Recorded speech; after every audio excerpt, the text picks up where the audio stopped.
Père Lucien Bétheneux, vous êtes un prêtre de l'archidiocèse de Yaoundé qui avait travaillé à l'inculturation de l'évangile. Vous avez notamment travaillé sur les sani des petits dans la liturgie catholique. Est-ce que vous pouvez nous dire la genèse de ce projet et nous donner quelques explications théologiques? Très bien. Je dois dire d'abord que il y a eu une erreur culturelle à propos de l'Essani. Parce qu'on a lié l'Essani au deuil et à la tristesse. Or, le mot Essani vient du verbe san. San qui signifie jubiler, gambader, être heureux, comme la chèvre qui gambade, qui sautille. San signifie aussi être brillant. Un homme brillant qui a une brillante intellectuelle et à san. Alors, c'est le fait qu'on ait lié les sani au deuil et à la tristesse, c'est ça que j'appelle une erreur culturelle. Les sani, on le jouait à l'occasion des grandes manifestations. Lorsque les prophètes du sceau avaient triomphé des épreuves du sceau. Quand ils sortaient de la fosse, ils levaient la main, le bras en disant « Taro, Mukuzingi ». C'est là, au Kali Sani. On jouait les Sani. Quand la tribu remportait une guerre, quand on tuait une bête féroce, une bête sauvage qui ravageait la contrée, par exemple, mangeait, tuait les cabris, les moutons et même les personnes humaines, on arrivait à la vaincre, à la tuer, on jouait les sani. Et finalement, quand quelqu'un qui s'était manifesté par sa bravoure, par son intelligence, par ses productions économiques, par tout cela, c'est quand il mourait qu'on jouait les sani pour célébrer la vie de cet homme. Mais comment les sani, Père Bétheneux, va donc se retrouver tout simplement dans les lieux de deuil? C'est ça que j'appelle l'erreur. C'est parce qu'on a seulement retenu le fait qu'on dansait les sani à la mort de quelqu'un. Et on a lié les sani à la mort. Alors que les sani, c'était pour célébrer la vie. Donc, pour tout dire, les sani étaient pour célébrer la victoire de la vie. Parce que même celui qui meurt, il laisse la vie. En Ewodo, on dit celui qui meurt a laissé une progéniture. Il a laissé les œuvres par lesquelles on peut le voir. C'est comme ça, c'est ainsi que sa vie est prolongée.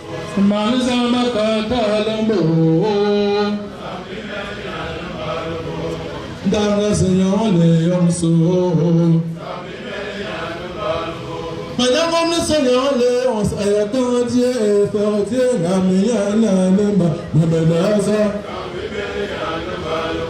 Madame le Seigneur, on fait on s'est Dieu et vous vous êtes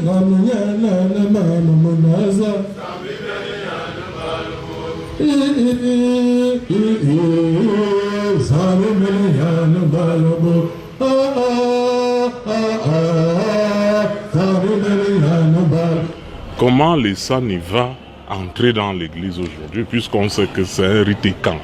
Alors, les sani entrent dans l'église c'est après cette réflexion qu'en réalité, les sani célèbrent la vie.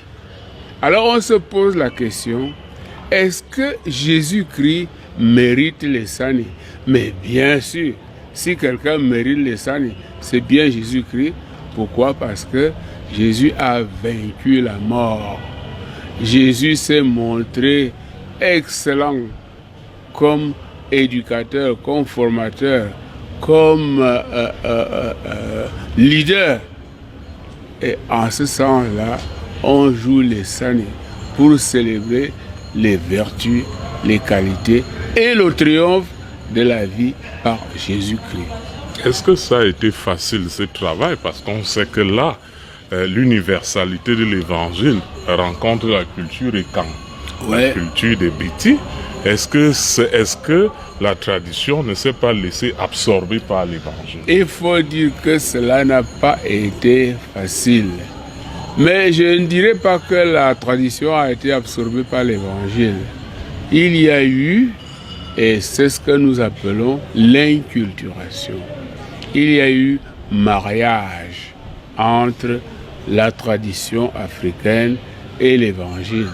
L'évangile, pour nous chrétiens, juge pratiquement toutes les cultures, parce que l'évangile est de Jésus-Christ, qui est le modèle de l'homme, qui est l'homme parfait. Donc, son évangile, qui est notre règle de vie, juge nos cultures. Et lorsque nous parlons d'inculturation, nous disons que nous prenons les valeurs de notre culture qui vont s'allier, qui vont rencontrer, qui vont se marier avec l'évangile, avec les valeurs de l'évangile. Voilà ainsi comment les Sani entrent dans l'évangile, dans l'église. On sait, mon père, que le travail s'est fait en plusieurs étapes dans l'archidiocèse de Yaoundé. Ouais. D'abord avec Monseigneur Zoua, qui est un évêque du concile. Ouais. Et puis, un arrêt, à un moment, on a arrêté l'expérience. Qu'est-ce qui s'est passé? Alors, c'est bien simple. C'est que, comme d'habitude, il y a des déviations. Parce que dans les Sani inculturés, on a introduit des questions d'argent. Par exemple, on disait, quand on fait le silaou, quelqu'un vient dire de quoi Jésus est mort. Bon, on raconte. Et il dit, voici 500 francs pour lui dire la messe, dire la messe à Jésus-Christ. Alors là, mon soeur a dit, non, ça ne va plus. Alors, il a demandé, il a suspendu, il n'a pas interdit. Parce que mon soeur a été quelqu'un qui voyait loin. Il a suspendu les Sani pour donner la possibilité à nous les Africains de réfléchir, d'analyser, d'étudier ce que c'était les Sani dans la tradition et ensuite comment on peut le christianiser, comment on peut l'inculturer.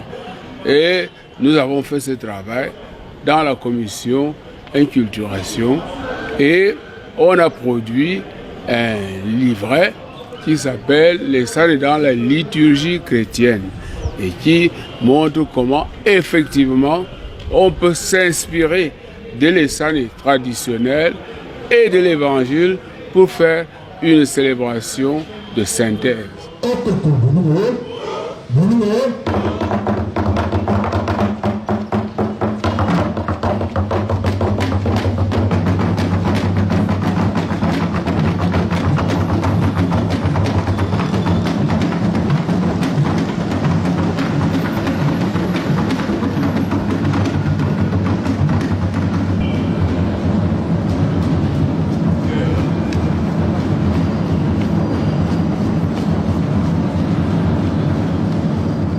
Et là, nous avons tout à l'heure assisté, on a toujours assisté avec Monseigneur Amara à la danse de l'Essani lors du dessert d'un prêtre. Ouais. Est-ce que vous pouvez nous donner un peu une catéchèse à partir des présupposés de la tradition Béti, la rencontre entre les traditions Béti, entre le prêtre catholique romain et le rite de l'Essani lorsqu'il meurt? Oui.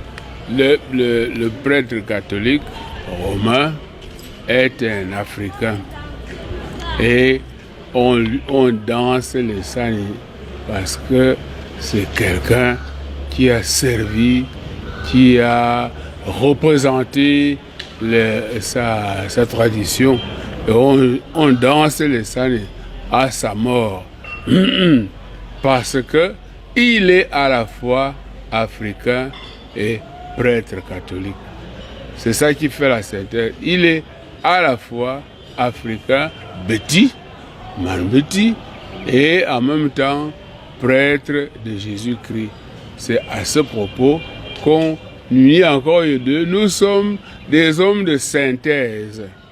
Moi, j'ai toujours cru, et j'en suis convaincu, que c'est la synthèse qui est la richesse.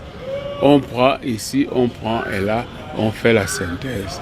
Monsieur l'abbé, donc, selon les explications que vous nous donnez, on ne peut donc pas danser les Sani seulement à la fin de vie d'un prêtre. On peut aussi danser les Sani le jour où il est ordonné. Exactement. C'est même peut-être par là qu'il faut commencer. Exactement, il faut commencer par là.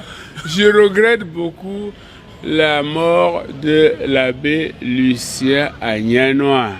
Oui. Parce que l'abbé Lucien Agnanois, qui a bien compris, d'ailleurs c'est avec lui, il est un des auteurs de ce livret-là, les Sani dans la liturgie chrétienne. Avec lui, on a commencé à danser les Sani aux grandes occasions de joie et de vie, à l'ordination d'un prêtre, au sacre d'un évêque, voilà. À l'inauguration d'une basilique, ainsi de suite. Le jour où un général prend les galons, un soldat. Exactement, on danse les Sani. Tout à fait. Parce que les Sani, en réalité, célèbrent la victoire de la vie sur la mort. Il y a un qui a fait une très bonne analyse, de très bonnes analyses de les Sani. C'est le professeur Séverin Cécile Abra, oui. Sa thèse de doctorat. Oh, oui, c'est très, je crois que c'est lui qui est allé le plus loin possible dans l'analyse du rite et Sani. Il a dit qu'il y a d'abord une épreuve. Il faut qu'il y ait une épreuve. Ouais. Deuxièmement, une victoire sur cette épreuve et les Sani. Et le prêtre pour lequel on dansait les Sani, quelle a été son épreuve en dehors du séminaire? Mais écoute, l'épreuve du prêtre, mais le prêtre, nous avons entendu tout à l'heure, oui. À l'occasion de la mort de l'abbé Aristide Manga, qu'il était déjà malade. Il avait quitté Nkolmesi. Et quand il a commencé à se sentir un peu mieux, il a dû prendre la moto pour aller célébrer la messe à ses paroissiens de Nkolmesi. Parce qu'il disait, il ne faut pas que les paroissiens restent sans messe un dimanche. Voilà les sacrifices que fait le prêtre. Le prêtre, en réalité, moi j'ai l'habitude de dire, le prêtre est un homme mangé. Il est mangé par sa pastorale, par son dévouement, par les services qu'il rend à sa communauté. Et ça, c'est énorme. Et j'ai connu des gens, un souvenir qui me vient comme ça pendant qu'on parle. Toi, tu n'as pas connu l'abbé Simon Obama. Non. L'abbé Simon Obama est terminé, il était un peu dérangé. Et j'ai vu un grand homme de ce pays. Pendant que je dirigeais la chorale, il est venu nous saluer à la chorale et il nous a révélé que c'est grâce à l'abbé Simon Obama qu'il est devenu ce qu'il est. Et ce n'est plus très vrai aujourd'hui, hélas. Autrefois, les prêtres s'occupaient beaucoup des jeunes. Ils prenaient les jeunes à la paroisse et ils leur donnaient une bonne éducation. Et c'est le cas de ce monsieur-là, dont le prêtre se sacrifie pour sa communauté. Monsieur l'abbé Bétene, nous tirons déjà vers la fin parce qu'on reparlera de la liturgie du chant sacré une autre fois, mais cette fois-ci, nous sommes dans la rencontre de la révélation avec les cultures africaines. Ouais. La littérature coloniale, les auteurs de la littérature coloniale, Mongo Betty, le pauvre Christ de Bomba, Ferdinand de Polo Yono, et même après Achille Mbembe. Ouais. Et puis quelques thèses de Fabien Boussi Boulaga ont toujours montré la pénétration missionnaire en Afrique comme domination d'une culture sur les cultures africaines. Est-ce que vous pouvez saisir l'occasion pour clarifier un certain nombre de choses? Moi, je crois, ma conviction est que je suis chrétien, il faut que ce soit clair. Oui. Je suis chrétien, je suis prêtre, je crois en Jésus-Christ. Oui. Ces préalables-là vont expliquer ce que je vais dire. Oui. C'est que Jésus est l'homme parfait. Et l'évangile est la règle d'or du chrétien. Et l'évangile, en réalité, juge, je l'ai déjà dit, juge toutes les cultures. Aussi bien la culture africaine que la culture occidentale, et ainsi de suite. Alors ces gens-là ont confondu un peu l'évangile avec la culture occidentale. C'est vrai que la culture occidentale s'est imposée à nous. Mais l'évangile en tant que tel, c'est vrai, nous a convaincus, et moi je crois, quand je vois la vie de certains chrétiens, des chrétiens laïcs, leur vie c'est des modèles, c'est des exemples humains, de beaux exemples. Je vais donner l'exemple d'un catéchisme, par exemple. Le catéchisme était un grand homme. Il a épousé une femme. La femme est devenue lépreuse. Évidemment, on lui a dit, n'est pas question que tu vives avec une lépreuse. Il a dit, nous nous sommes unis pour le meilleur et pour le pire. Ma femme est devenue lépreuse, je vis avec elle. Ça, c'est un témoignage. Et c'est la grandeur de l'homme qu'on voit là. Et je dirais que l'évangile a rehaussé chez nous cette grandeur de l'homme. Cette grandeur de l'homme n'est pas dans le fait de dominer, dans le fait d'écraser les autres, mais d'aimer, d'être proche, d'être au service de... Comme Jésus lui-même, il est venu se mettre à notre service. Et chez moi, le grand homme, c'est celui qui sert les autres. Et en ce sens-là, je dirais que la culture occidentale s'est imposée à nous, ça c'est vrai, il faut le reconnaître. Mais l'évangile a fait de nous des chrétiens, c'est-à-dire des hommes normalement au-dessus de la moyenne. Merci, monsieur l'abbé Bétheneux, vraiment pour ces éclairages. Vous êtes un prêtre sur lequel on compte. On reviendra sur la grande traversée du chant sacré nègre. Et vous avez fait un très bon travail, la reprise de tout l'héritage sonore de l'abbé Piclo Ngoumou. Bien qu'il soit parti, vous l'avez rendu hommage il y a quelque temps. On y reviendra. Merci, monsieur l'abbé Bétheneux, pour la peine prise. Merci beaucoup. Pour éclairer les chrétiens, les catholiques, les jeunes prêtres, tous ceux qui sont en chemin dans la recherche du Christ, dans la rencontre de l'évangile avec nos cultures. Mais oui, je voulais être à votre service aujourd'hui et toujours. Merci. Merci.